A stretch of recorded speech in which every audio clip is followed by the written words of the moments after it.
Bonjour et bienvenue dans cette vidéo, je vais vous montrer comment des outils de génération d'images à partir de texte, comme Midjourney, DALL-E ou Stable Diffusion, produisent leur image.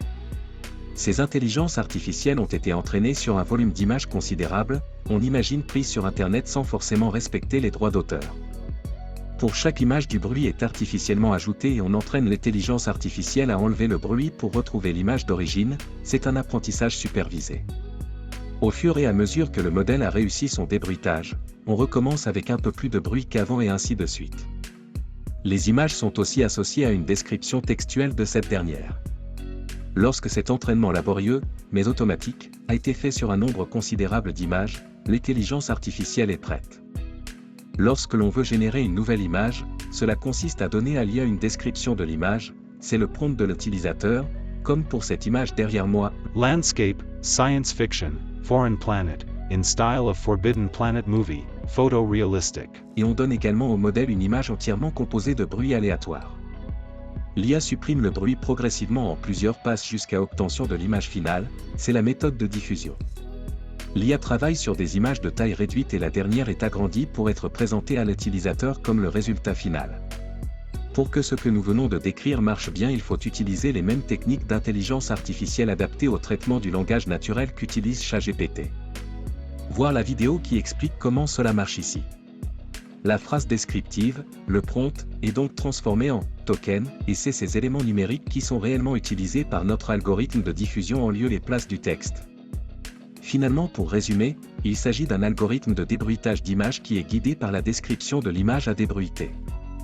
Il sait faire cela si bien qu'il est même capable de débruiter une image entièrement constituée de bruit en se basant uniquement sur la description de cette image. En quelque sorte, il hallucine l'image. Le résultat final dépend de l'image bruitée en entrée. Dans Midjourney, une image générée est représentée par une graine, seed en anglais. Cette graine représente de manière unique l'image bruitée en entrée. Ainsi, pour proposer 4 images différentes, Midjourney utilise 4 sites qui produisent 4 images bruitées différentes qui donneront donc 4 résultats différents. On comprend mieux pourquoi OpenAI édite en même temps ChatGPT et DALL-E, car les connaissances pour faire un générateur d'images par diffusion nécessitent également de savoir traiter du langage naturel, comme sait le faire ChatGPT.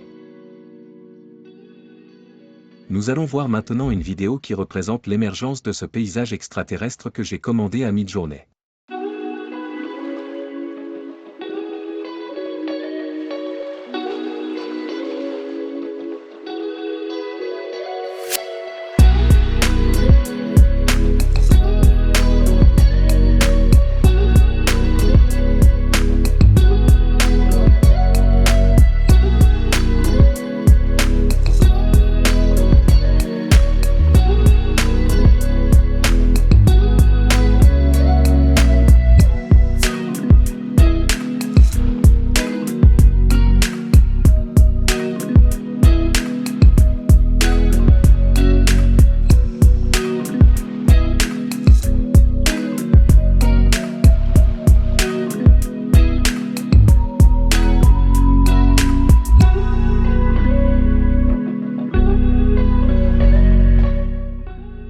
Merci d'avoir regardé cette vidéo, n'oubliez pas de mettre un pouce bleu et de vous abonner.